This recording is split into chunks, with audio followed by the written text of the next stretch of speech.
Peggy 12. In Humankind, we want to make sure your late game doesn't become a mindless grind of spamming the end turn button to reach the final score screen. We want the end of the game to be as exciting as the start, and maybe even offer a chance for an unexpected turnaround. To achieve this, the industrial era and the contemporary era both introduce new systems and disrupt existing ones, facing you with new challenges to overcome.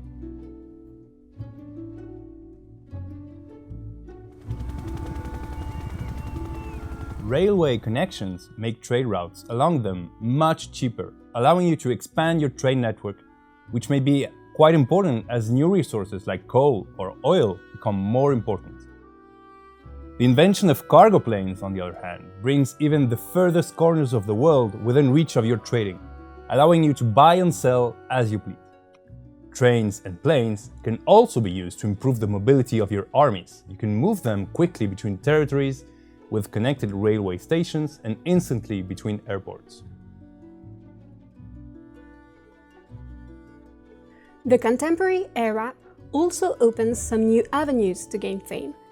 If your civilization is great at research, for instance, you will find a couple advanced technologies that will give you solid fame gains. On the other hand, if you have a strong industrial base, you can invest in national projects, like the space program, for instance. Much like cultural wonders, several of your cities can work on these grand endeavors at the same time. They are even bigger efforts than cultural wonders, though, and they require multiple stages. Each stage will give you fame, but also a bonus. For example, successive satellite launches will provide you with more and more vision of the map. With the rise of gunpowder starting in the early modern era, battles in Humankind gradually change. As ranged weapons replace melee attacks, cover becomes as important as high ground, and infantry units will learn to entrench themselves for defensive bonuses. The addition of machine guns makes the defender even harder to dislodge, as their suppression ability will force enemies to choose between moving or attacking. The advent of powerful artillery, airplanes, and armored vehicles will break this stalemate, allowing warfare to become more mobile again. Modern artillery ranges are too long to represent inside the battlefields of Humankind. Instead, artillery can support battles and sieges from far away with the bombardment army action. With this action, artillery can support ongoing battles by firing at enemies from outside the battlefield. They can also target armies not in battle or districts on the strategic map to damage or even destroy them.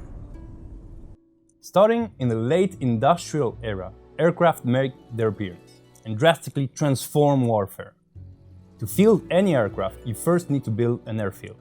Fighter aircraft will patrol the adjacent regions, giving you complete vision over them and protecting you against enemy airstrikes. All aircraft can perform airstrikes, allowing them to damage armies, districts, or units in battle, though strategic bombers and multi-role aircraft are much better suited at this than fighters. In addition to fighters, you can also build search and ground units and infrastructure to improve your protection against enemy airstrikes. Perhaps the most dangerous and devastating weapon in the contemporary arsenal are nuclear missiles. In fact, they are so dangerous that you may better be off not employing them at all.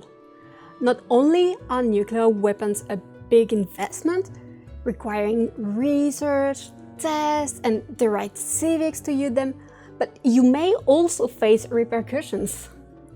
When a nuclear missile is launched in Humankind, it will not hit until the next turn, giving other empires an opportunity to launch their own missiles.